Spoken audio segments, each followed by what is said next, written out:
Okay, well, welcome everyone, and thank you for coming to the Library of Congress this afternoon.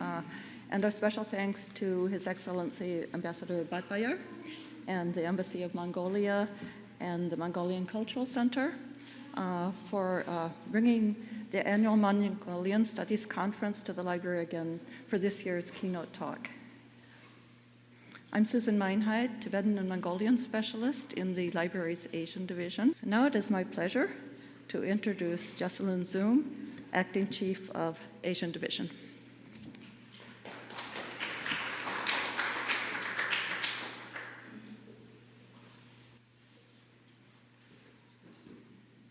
Susan told me to watch the steps, so. All right. Good afternoon, distinguished guests and esteemed colleagues. I'm Jesselyn Zoom, Acting Chief of the Asian Division. It is really a great honor to welcome all of you to the keynote program of the 17th Mongolian Studies Conference here at the Library of Congress.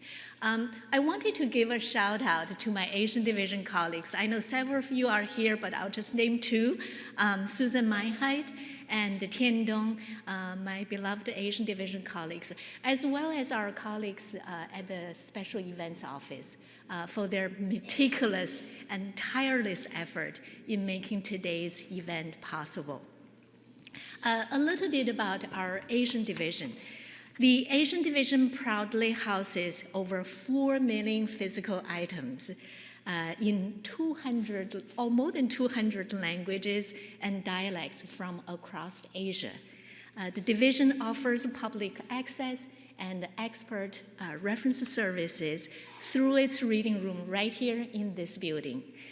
In addition, we provide a wealth of digital resources, including electronic resource subscriptions, ebooks, digitized materials, as well as curated web archives.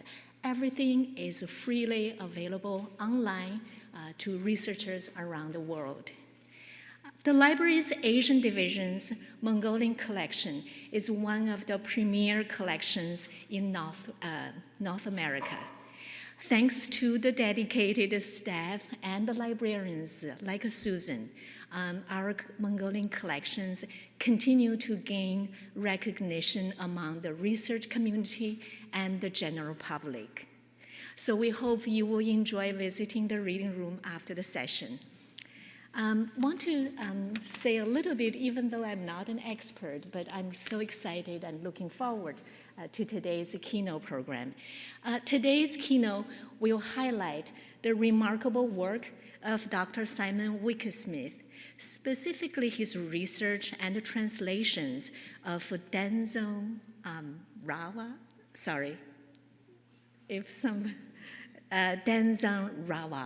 Denzong Rawa's poetry, published previously in Perfect Qualities, the collected poems of Denzong Rawa.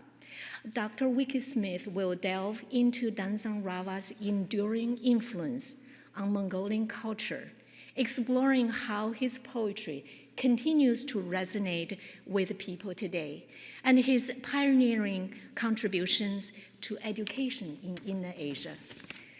We are looking forward to Dr. Simon Wickersmith's keynote presentations and deepening our appreciation of Denzong Rawa's contribution to modern Mongolian culture. I now hand it over to Susan, who will introduce our distinguished keynote speaker, Dr. Simon Wickersmith.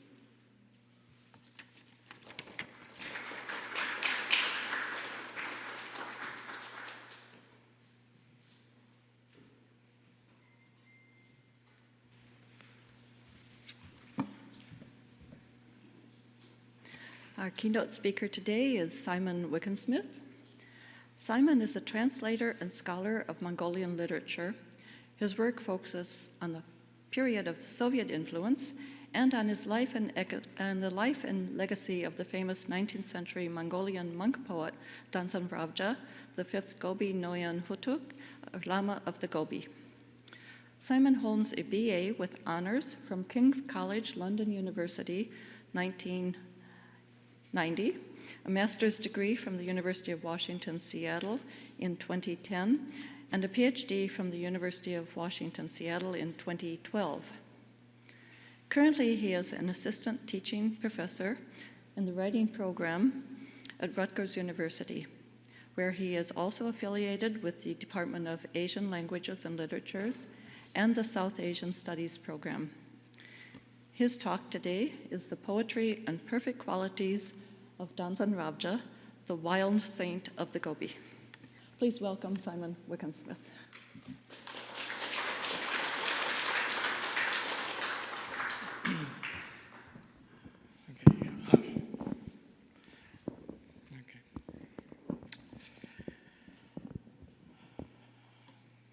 Thank you. And thank you, Jessalyn, and thank you, Susan.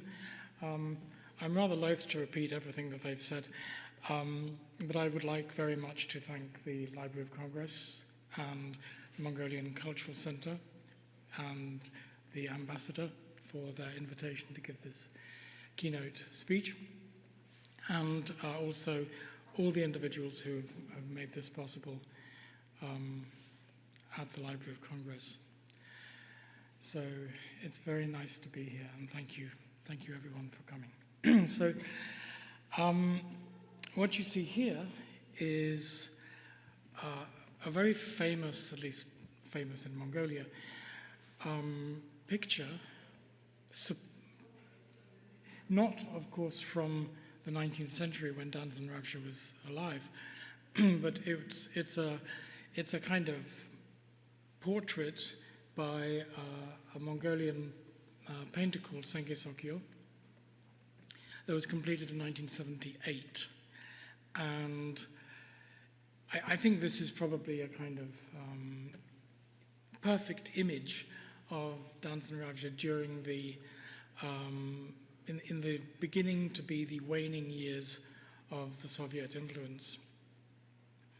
So he's a kind of monk figure with a lot of books around him to give him the impression that he was maybe more of a scholar or a poet than a real Dharma practitioner, a real Buddhist practitioner. But as I hope to show,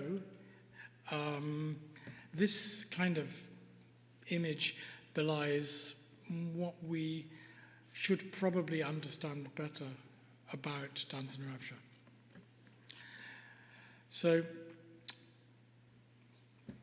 here is our overview. Oh no, this is not working. Can someone? Oh no, I have to use this one, don't I? Sorry. I will get used to this by the end of the talk. So this is a very brief overview of my presentation. I'm going to give a brief biography. Of course, many of the Mongolians here may very well know some of this, but there's a brief biography, and then I'm going to talk very briefly also about Danzan Ravja's poetry, which is not only in Mongolian but also in Tibetan. And then I'm going to talk about the central aspects of his Buddhist teaching, because although, as I'm going to probably mention quite a lot, he is very well known as I mean, he called himself a drunkard, and he obviously enjoyed sex and drink and other things that monks are not generally known for enjoying. He was also an extremely, clearly an extremely adept and devoted practitioner. And he has very clear, direct teaching about based on Buddhist philosophy and Buddhist thought, which obviously resonated very deeply with his audiences. And then I'm going to end with a to-do list for anyone who would like to work on Danzan Ravja. So, a brief biography. Yeah, I've remembered this time. Sorry, this is a little bit cramped because I kept adding lines to it without thinking that this was going to have to be read at a distance. but there are a few things that I want to point out. So the numbers in brackets are how old he was at the time. So he was born in 1803 in the eastern Gobi, near to the town Saint-Chand. And he was recognized as the rebirth of the fourth Noyan Hutukt. But because of the Manchu tried to ban the recognition of reincarnations, and so this was kind of undercover recognition. Then at the age of 10, he writes his first poem, Homust, or Humusta Tingri. And then in 1812, he met the Bogdgegen, Jetson Dampa Hutakt, who gives him the monastic name Olufsen Dansen Ravsha.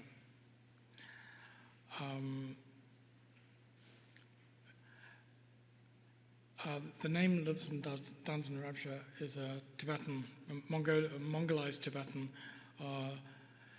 Lobsang Tenzin Rabje, meaning something like a great exposition of the teachings and a pure mind. So this sets him up for a good life.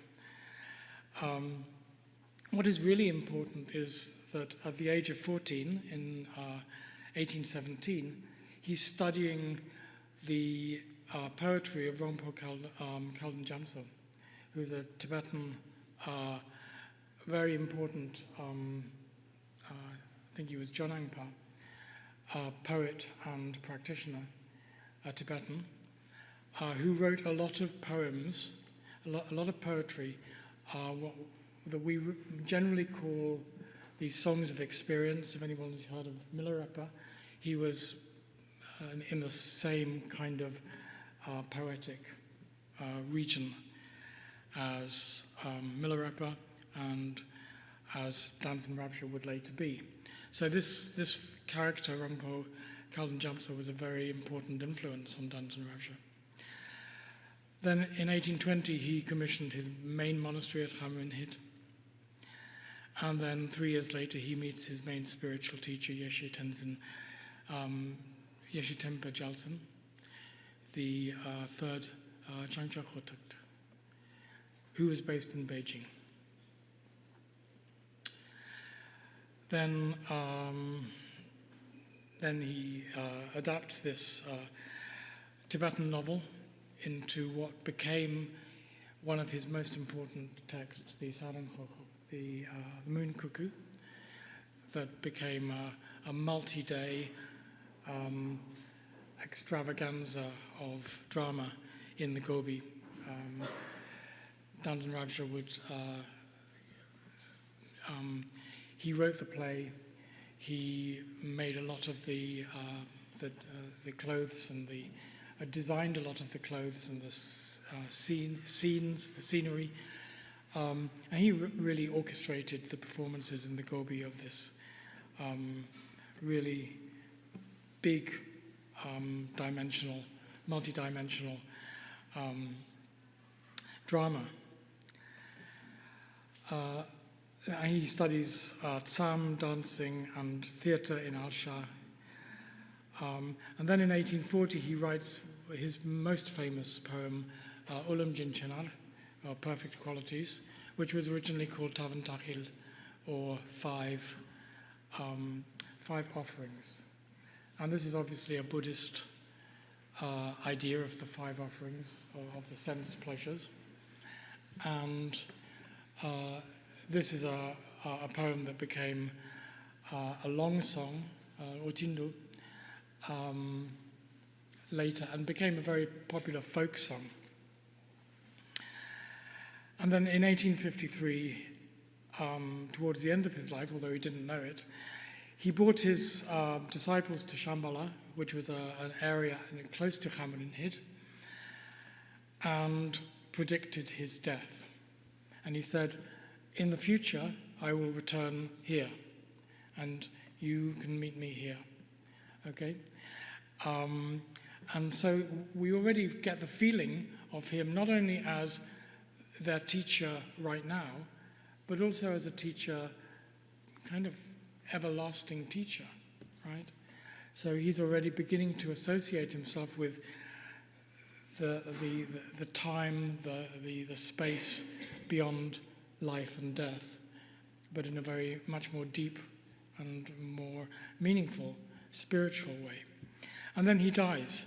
He might have been murdered by the Manchu because he was very controversial, and also because he was very popular.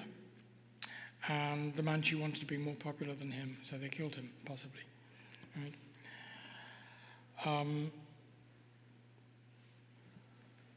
So, Dandan Ravsha wrote poems both in Tibetan and Mongolian. He never went to Tibet, but he studied Tibetan, obviously. That was the lingua franca, or the lingua tibetica of Tibetan Mongolian Buddhism, even in Mongolia during the 19th century. And so what we can say about his poems in Tibetan and Mongolian is that his Mongolian poetry, as one might imagine, was directed much more towards the lay people that he was talking to and who lived around him. So this was Buddhism communicated through the ideas of horses, livestock herding, love, and other kind of just regular experiences. But the ideas were maybe framed more in these ideas in order to communicate directly with the people that he was speaking with, and who came in their, hundreds and thousands, maybe even thousands, who came to hear him talk and to receive his blessing and to receive his teaching, right? So monks and lay people would come. So in Mongolian, this was the broad, the broad audience to whom he was talking.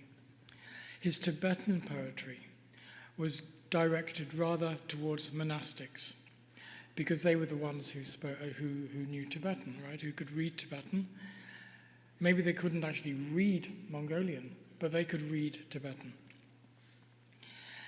And possibly to a broader Tibetan audience, because if you write in Tibetan and you live primarily among Mongolians who maybe can't even read and write Mongolian, who are you writing for? Maybe then he was writing for Tibetans. Maybe he had a sense that his poetry may be interesting if it went to Tibet, right? Or to maybe other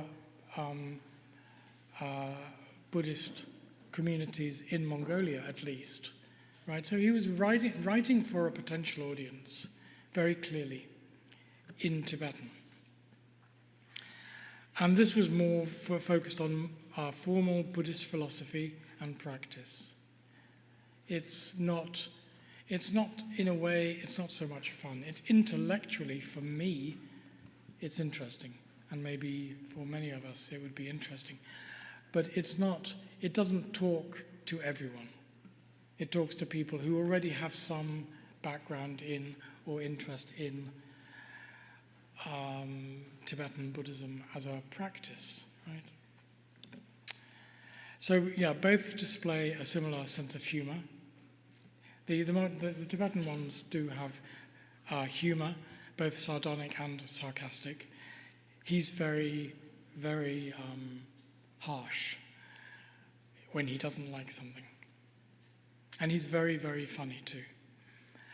Directness of theme and language, a complete disinterest in the sensibilities of the audience. So he will just say what he wants to say. Self-deprecation and a desire to encourage faith in the guru and a diligence in practice, right? Whether or not he is identified as the guru or someone might come to him and listen to his talk and go away and have a renewed sense of devotion to their guru. Okay.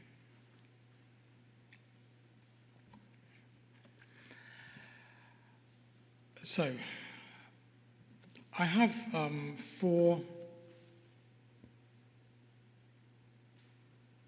Yes. So, back to this. So I have four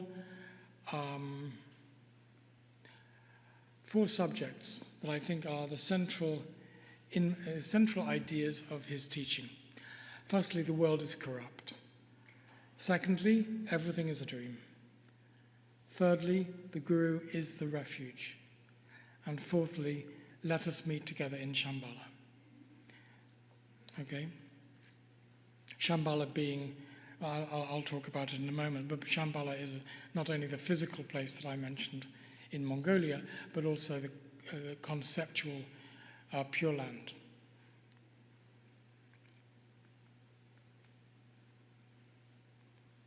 There.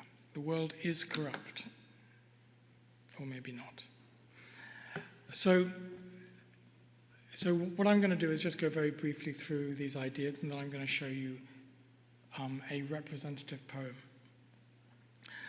So we have to ask ourselves, was he a misanthrope, or was this a skillful use of satire and a pointed teaching strategy? I think he wasn't a misanthrope. He had a lot of fun.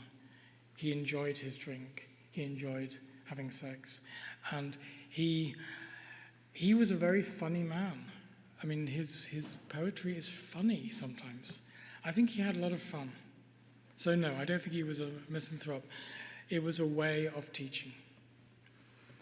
And he asks us to observe the nature of the world and to show that that makes us think about our own lives and particularly our attachments and preferences. So the idea that the world is very, very easy if you just give up liking and disliking, right? And then he asks us to observe these attachments and preferences in order to look at our own minds, how we attach to stuff and are repelled by other things, and how actually that relationship doesn't make us happy.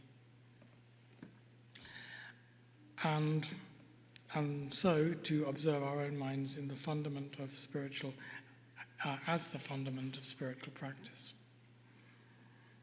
So his constant message is that we need to observe our mind. So here is a poem. This is one of his famous poems, most famous poems. He wrote this on his deathbed, so he was probably a little bit jaded already, having been poisoned possibly by the Manchu. So there's a lot of text, and no one likes reading huge amounts of text, right? But so these red lines, if you can see, I'll just read them for those right at the back. So he says, the world is like a toothless, elegant young woman. So a weird combination, right? Who amazes with her poetic poesy, right? So there's this idea that we're kind of enthralled and yet also repulsed. And then he says, encountering a bodhisattva, the world is a flatterer. So when the world meets a bodhisattva, they flatter them. But once they're across the threshold, the world becomes a slanderer. Okay. He's not really sold on the world. And you, all the way through Mr. World's Way, Yatansen Gem, we find this whole constant idea that the world is false, deceptive, not something that you should be involved with. You should run away from the world at every opportunity. But that doesn't mean to say you should become a monk. He is always saying, you know, you can find perfection, you can find enlightenment in this world by reducing your attachments and reducing the things that you don't want, right? So getting rid of preference. The next idea, everything is like a dream. This, of course, comes from the Buddhist canonical texts. Everything is like a soap bubble, a dream, a magic illusion. And so the more we look at the movement of our mind, the changes of our mind, we realize that nothing actually remains, that everything changes and everything is indeed like a dream. And so this destabilizes our attachment and our preferences, our desires, our wish to move away from that which we don't like. And he refers to, and he asks us to call the apparent solidity of these experiences into question.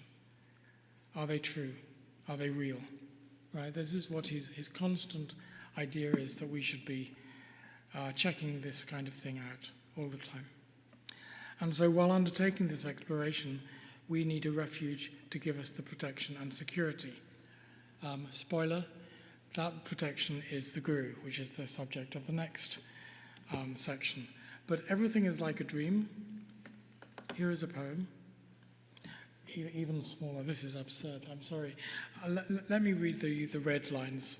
If anybody wants a copy of this translation, I can send it to you. I can also send you the original texts if you read Tibetan and or Mongolian. Okay. So this, interestingly, is from a Tibetan text. The others are all from Mongolian.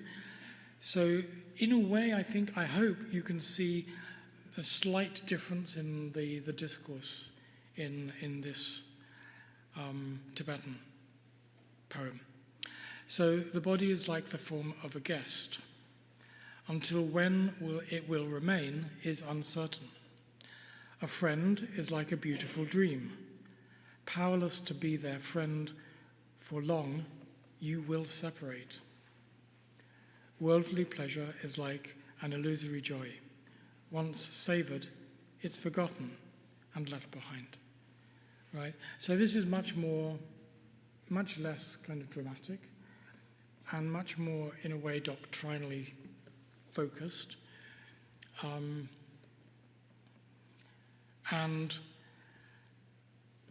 But this idea runs through through much of the Mongolian poems too, that the world is not real, that our experiences are not real, right? That the world is like a dream, like a soap bubble. And so, yes, the guru is the refuge. So for many people, Danzan Ravjö obviously was their guru, their teacher, their spiritual teacher.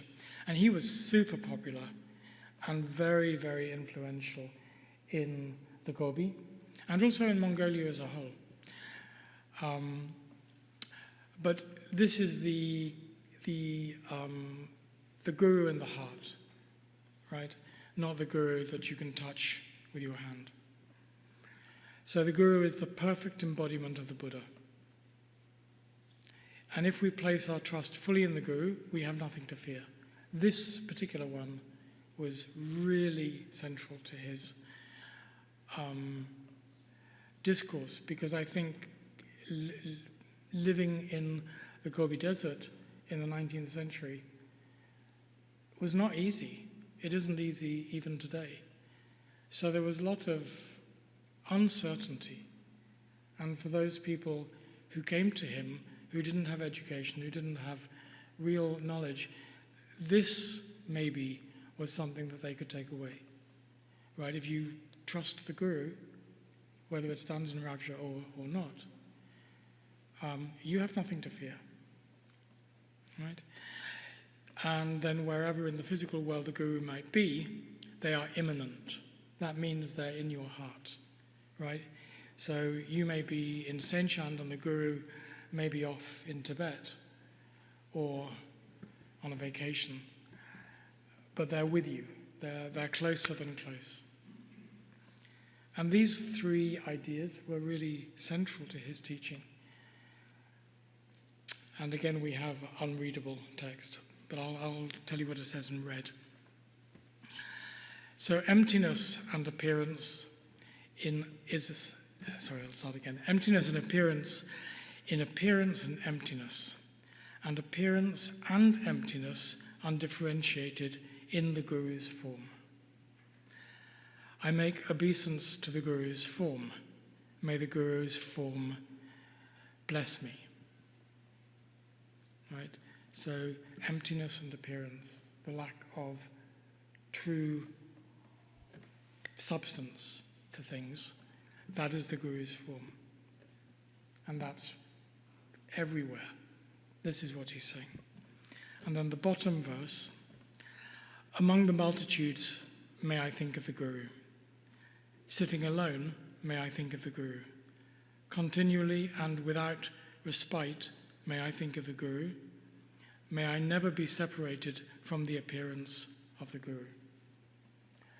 So, I mean, you can get an idea about how he is teaching this idea of the Guru. This is not a physical Lama whom you bow down to. This is something much, much deeper and much more meaningful for individual practitioners, right? And this is Danzen Ravcha's real theme, right? The world is empty, and only the Guru is real, right? And if you focus on that, there's no fear, no problem. And finally, recognizing all of that, let us meet together. Let us meet together in Shambhala. So Shambhala is the Western paradise in Buddhism, originally in Tibetan texts. There's a whole textology about Shambhala, ruled by the future Buddha Maitreya. But Shambhala is also a power place near to Danzen Ravcha's monastery in Hamrenhid, near Saint Chand. That's the place that he gathered his followers and said, I will go soon, and I will meet you here later. Okay? So this kind of transcendent idea. And so Shambhala is clearly a metaphor for nirvana, an enlightened state, the enlightened state, which comes at the end of the spiritual journey. But it's also physical, so that this place is a transcendent place. For Danzen Ravcha, it's kind of like another dimension. The wardrobe in The Lion, the Witch, and the Wardrobe, maybe.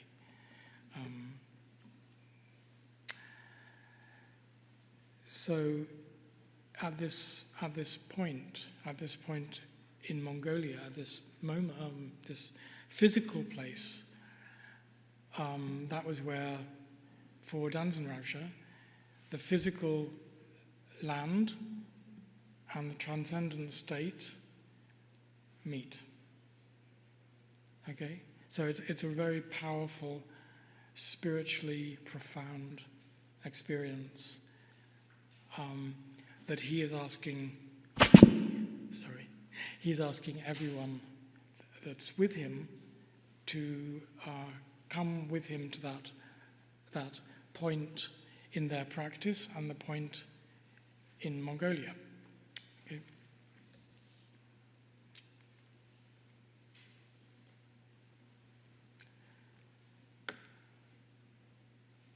So here is, this is quite a common ending to Danzen Ravcha's poems. He talks a lot about, at the end of his poems, about being happy. Let us be happy together, right? Let us take joy in the Buddha's enlightenment together. Let us enjoy ourselves. Let us feast together.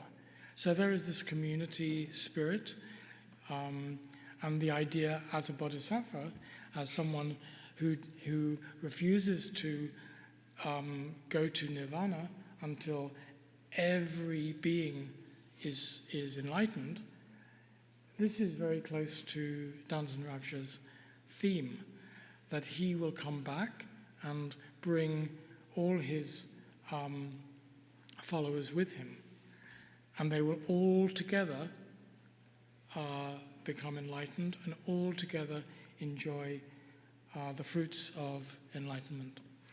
So this red section at the end says, I will make friends in this way during my, in this way. So by behaving in a kind of spiritually coherent way, I will make friends in this way during my vigorous youth. I will meet and talk with this firm mind. Through the blessings of the Dalai Lama, may I be reborn, following Buddha Taranata to the land of Shambhala. And Buddha Taranata refers to Jetandamba Khutak, who was supposed to be a reincarnation of the Jonang Paskala Taranata. So he's using, it's kind of like a very small lineage tree, Tanka, right? He has the Jetandamba Khutak, who's the leader of Buddhists in Mongolia.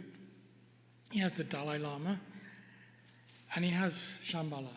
So the whole thing is focused on Shambhala, right? And everybody comes with him.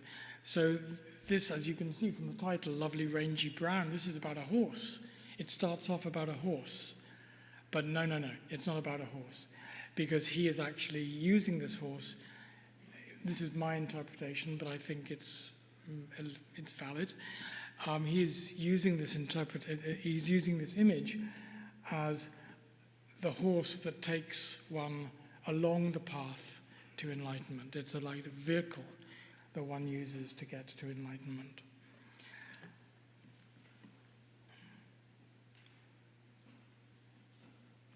And finally,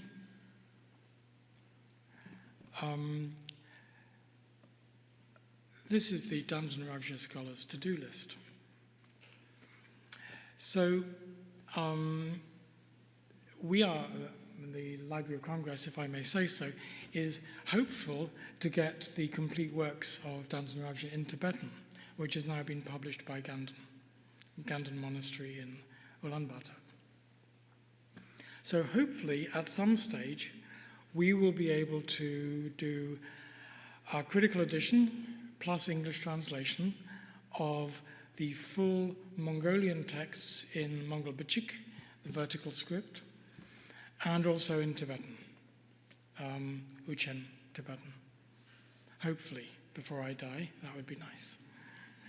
A critical edition is an interesting idea. There are not very many versions to really critique, but there are just about enough, and there are different readings. There are some interesting differences along the way, but definitely one complete text with both Tibetan and Mongolian. That would be very cool and very helpful to scholars. A study of the Lujin or Chud rituals. He wrote 3 Lujin texts. It appears that he was a Lujin practitioner, Chud practitioner. Of course, we can't be 100% certain, but they are really, really interesting texts. And they fit in very much. The Chud ritual, for those who don't know, is really about cutting through the attachment to the physical world and to the mental world. So it's really about transcending all our mundane understanding and thereby getting enlightenment. So obviously, from what I've shown, this is something that is central to Danzen Ravja's teaching, and I think this is why he was keen to kind of refine his understanding, refine these texts, these Lujin or Chud texts. And I'm sure he has had a lot of his monks practicing in the Gobi. He had a number of meditation caves in the rocks near to Hamrinhid, and he would install his students there. And I have this fantasy, maybe true, that he got them doing chud and used them as kind of guinea pigs for his chud rituals. He wrote 3, and each of them is really interesting, and that really needs studying, maybe in relation also to the wider chud tradition of Magic Ladron. So then the study of the influence of Rongpa Khalden Jansel, who was the 18th century poet whose work he really influenced him. I personally would be really interested in pursuing that, because there are whole ideas that are lifted from Rongpa Khalden Jansel and used in a very different way, but a very interesting way, by Danzan Ravja in some of his Tibetan poems. And also I think there are echoes in the Mongolian. Obviously, he was really influenced by this character. And then finally, a linguistic study. There are stylistic elements of Danzan Ravja's poems, particularly in Mongolian, that are interesting. Neologisms and kind of grammatical, syntactical quirks. He wrote some poems with repeated first letter, and it seems that he was really quite vexed sometimes as to how actually to keep this structure going. So you have a little bit of strange grammar where he's desperate to get this word at the beginning of the line, but he can't quite do it grammatically, so he kind of plays with the grammar. And also his influences. Who are Danzan Ravja's influences? It's not 100% certain, apart from Rongpa Khalden Jansel, but also there may be influences from Milarepa, Drukpa Kunluk, and people in the same kind of sphere of craziness as Danzan Ravja. Anyway, that's it. So, thank you. Thank you very much. Oh, and so this statue is a recent statue that was. It's in Saint Chand. It's just behind the Danzan Ravja Museum, and this is probably the most recent and one of the more majestic representations of Danzan Ravja. So thank you very much.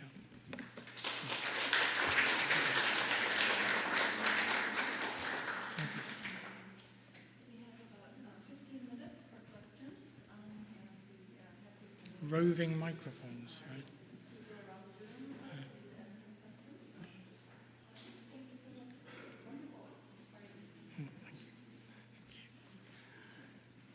Oh, okay, thank you.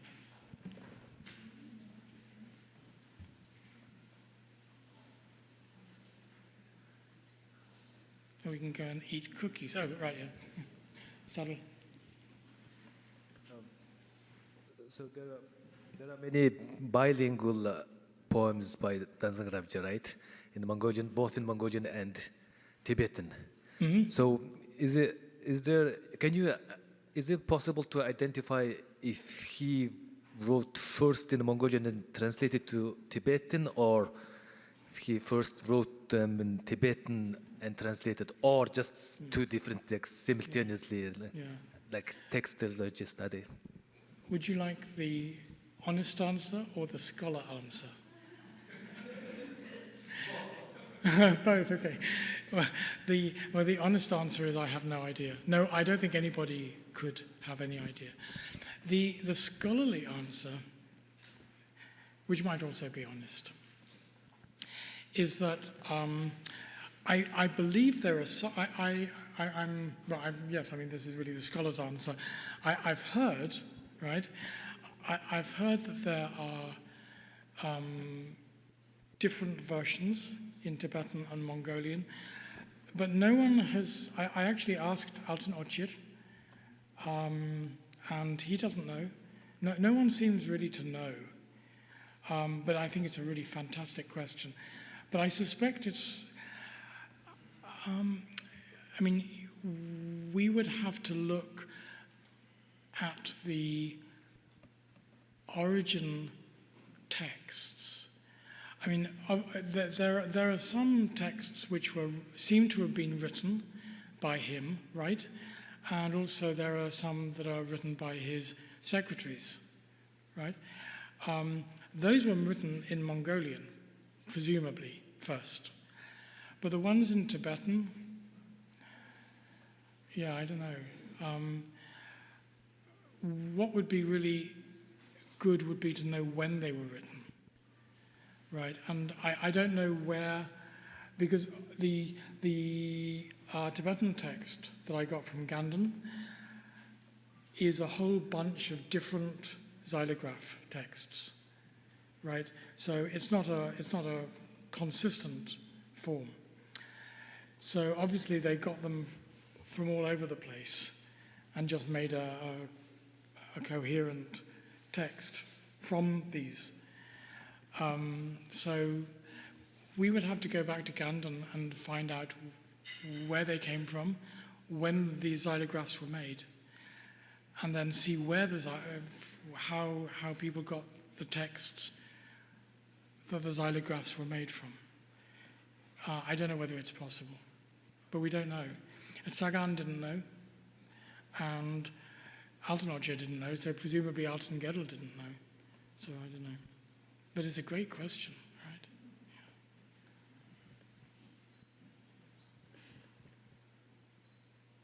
Yeah. Yeah? Yeah, it's fascinating. Do we know how he gained the knowledge of the Tibetan, from where and when? Also around that. Sorry. Yeah, so I was just curious about his language learning ability of Tibetan. Obviously, that has a lot to do with his teaching of Buddhism. I'm also curious, just around that time in history, what was it like in Mongolia in terms of the spread of Buddhism and the popularity of the Tibetan as a language? I'm not sure if these are kind of making sense, but yeah, these are the sorts of things. Yeah. As I'm combing through his life, this sort of a crossroads, writing in between Tibetan and Mongolian, and his, of course, ultimate influence of the Mongolian culture. Yeah, that's very interesting. I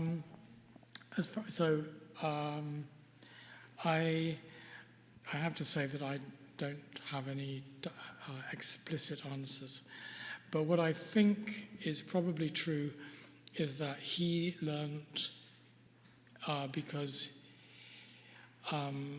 he was recognized as a Trulku, a Khutukt, a reincarnate Lama, and so he was educated. He was educated in Tibetan. So, like I was educated in Latin, right? In England, we learn Latin. So, I can basically read a little bit of Latin. But the difference is that every day he was reading these texts, right? So he would have learned reading to an extremely high level. Whether he spoke Tibetan, who knows? He didn't go to Tibet. But maybe they spoke Tibetan. Maybe there was sort of oral Tibetan classes that they were forced to suffer through. Because many people went to Tibet. Many monks went to Tibet, particularly the more senior ones or the more capable ones, right? So, he was obviously a rather impressive young man. He would have been down to go to Tibet. He just never went for whatever reason. Maybe he knew Tibetan to speak, but he definitely knew it to write. His Tibetan is really beautiful, but it's a bit strange sometimes. But it shows kind of a freedom, like for someone who isn't really forced into the straitjacket of formal grammar, right? And so he plays around a little bit, but it's good Tibetan. He uses quite sophisticated language, like he does in Mongolian. It's almost as though, for reading, he's kind of at the same level because he had to read Tibetan texts all the time, right? About how Tibetan was studied in Mongolia at the time, I don't know very much. I'm sure there are people here who know 100 times more than I do, whom you could ask. But I'm not going to speculate. But I would imagine that, you know, like Danton Ravja, good students would have known. I mean, everybody in a monastery would know Tibetan to some extent, right? Like, I mean, to continue the Latin analogy, if you become a Catholic monk, you learn Tibetan. Even if you don't even finish high school, you have to learn, not Tibetan, you have to learn Latin, right? So it's the same principle. Everybody, all the monks and the nuns knew Tibetan because they had to. They were reading Tibetan texts all day. But their acuity and their fluidity with actually composing in Tibetan, there may not have been that many who were very good, right? But yeah, I mean, if you're interested, there are people in this room who can help you, I'm sure, with that.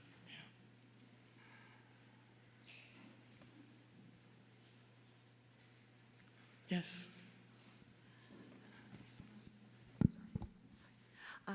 In addition to the Moon Cuckoo, were there other plays that Danton Ravja wrote and performed, or was that the only, you know, he built that theater to perform it. Right. But was that the only play that we know of, or were there others that were performed? Yeah, I'm not sure. I mean, this theatre that he constructed, this traveling theatre troupe that he organized, this was a really big deal in the Gobi.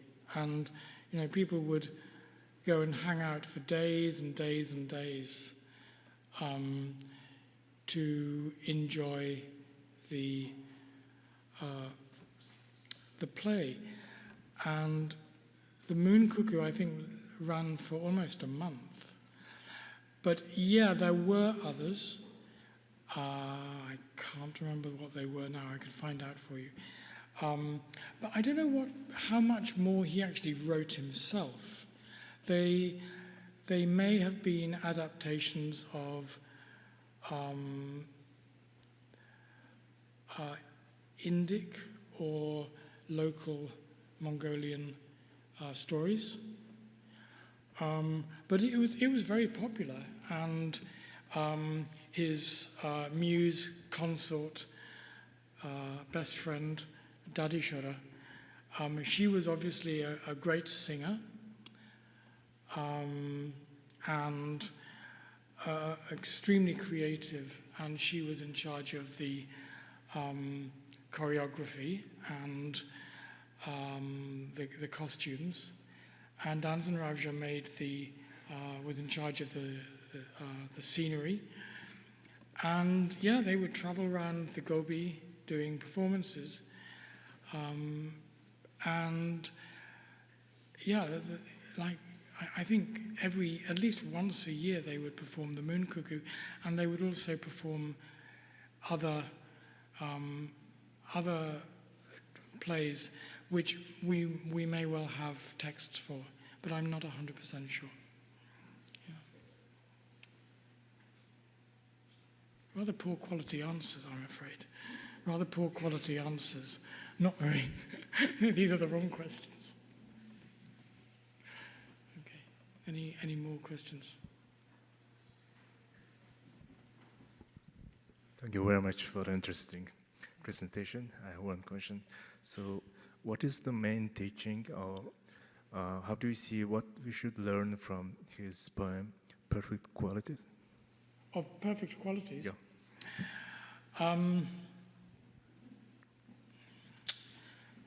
Yes. It's a shame. It's a shame we don't have a text. So, yeah, perfect qualities. Perfect qualities are this famous 5 stanzas that used to be, it was originally called Tavan Tahil, or the 5 offerings. The story, so this could be a whole lecture in itself. The original text was clearly about the sense pleasures of sight, sound, touch, scent, and smell. And so obviously the original idea, the Buddhist idea, is that we should take joy. We should take joy in our senses while recognizing that they are not true, right? That we say everything is like a dream, right? So when I look at my beautiful wife, I see a person, but if I attach to that beauty, if I attach to that heart, when it disappears, then there is sadness. But if I just accept it, then it becomes something that comes and goes, and that coming and going is part of the teaching, right? But if we take it as a love song, which many people do, then it's really a love song. It's about the vision of his consort, his lover, maybe Dadishara, and the full sensory overload of him coming into contact with this woman whom he loved, her beauty, the scent, the touch of her skin, and the feelings that it produced in him. This is the folk song version, right? So you have 2 options. Do you have Tavan Tahil, which is a Buddhist teaching, or do you have Ulam Jinchana, which is a love song? Or maybe you have them both together, in the sense of my example. You know, you fall in love with someone, but do you let that just drag you away, or do you remain with a clear mind while fully enjoying the pleasures of the senses? You know, it's that kind of complex teaching. I mean, you know, I'm sure Danton Ravsha could talk to us for like 2 or 3 hours about the Buddhist philosophy behind that. But that's what I understand. Do you have a sense? Yeah, you feel the same kind of thing, right? Yeah. Anything else? Yeah. So I'm Mongolian, right? Yeah. I remember being in high school and reading about Saranghuho play and Ushimjin Chanar poem, and it was like mandatory school requirement that we had to read, and it amazes me, like you, a foreigner, translating, analyzing all of his work. So I'm curious about what made you got into it in the first place. Like, what's your creative process or calling? Why do you care about him? That's a good question. Why do I care? Well, in my 20s, I was a Buddhist monk, so that's where I learned Tibetan. But at the same time as I learned Tibetan, I also learned Mongolian through the Bichik because I was really interested in how Buddhism had got from Tibet to Mongolia. So that's where it comes from. Why do I care about Danzan Ravsha? It's very, very odd. So I was working on the 6th Dalai Lama, Tsangyen Gyatso, whose poetry is also kind of wacky and whose life story is equally strange, even more strange maybe than Danzan Ravsha's. And I read about Danzan Ravsha in a secondary text. There was this crazy monk in the early 19th century in Mongolia who wrote love stories and who drank, who was considered a drunkard and a womanizer. And of course my antenna went up and I was very excited by this. And so I wrote to, I found a Mongolian at Indiana. I mean, there are lots of Mongolian scholars at Indiana, right? In the 90s this was. And his name was Munk Amgalan. Some of you may know Munk Amgalan. He was a Muis too. And I wrote to him, and just randomly, this guy from England wrote to this Mongolian in Bloomington and asked him about Danzan Ravsha. And Munk Amgalan, one of the kindest things that anyone's ever done for me, he sent me his copy of Danzan Ravsha's collected works, the version of Tsagan, but the second edition. And he said to me, he wrote me a letter, this was before email, he wrote me a letter and said, please scan this, please Xerox this and send it back to me. He didn't know who I was. I could have just taken it. But I Xeroxed it and I sent it back to him. It was a physical copy. And then I Xeroxed it. Yes, it's extraordinarily kind. And and Danzan Ravsha taught me Mongolian because I had learnt Bachik, and in the what's the university library in Oxford called? Bodleian, right? So the Bodleian Library had Charles Borden's dictionary of Mongolian, and I got a reader's card. Every day when I wasn't working, I would go and I would translate this Xerox. And I worked all the way through, like 500 pages. And then I looked at then I got to the end, and I looked at the first poem, and it was execrable. It was dreadful. It was inaccurate. It was ugly. It was horrendous. So I did it again. I went all the way through again. And by the end of that, I had a pretty good knowledge of Mongolian vocabulary and grammar. So Danzan Ravsha is why I can read and translate. So we have him to thank, or him, wherever he is, right? Yeah, so that's, but why do I care? I think it's amazing poetry. And also, as someone who's interested in Buddhism, and as an erstwhile practitioner, I really appreciate his very, very individual take on Buddhism. It's absolutely founded in the teaching of the Buddha, but also absolutely individual.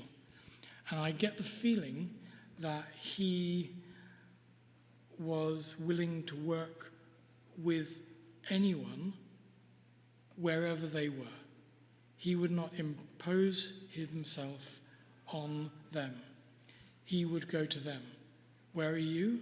This is where you are. So let's look at it from this point of view, right? So that kind of openness that maybe you can feel from reading the originals, that kind of openness is what really attracts me to Danzan Ravsha. And then the first time I went to Mongolia in 2006, I met Alton Gedel, and I went to Shambhala, and I am so not like a hippie, crazy hippie. But I went to Shambhala, and there was something so profound about that place. And my heart kind of opened. And I thought, well, if this can have this effect on me, then there is something that is very, very meaningful. And I noticed that I was the only, for whatever reason, the only person who had thought to translate his work. So I did it. And so 19 years later, I'm still doing it and still finding out. And it's a tremendous honor and a tremendous exciting journey with Danzan Rinpoche. Yeah. I mean, yeah, like Susan said at the beginning, my focus is Soviet era literature. But compared with one poem by Danzan Rinpoche, that's all. It's not important. But there's something about Danzan Rinpoche that really touches me. That's why I really care a lot. Thank you. Thank you so much for coming. And I hope that you can come again and make use of the fantastic Mongolian collections here. So thank you. Thank you.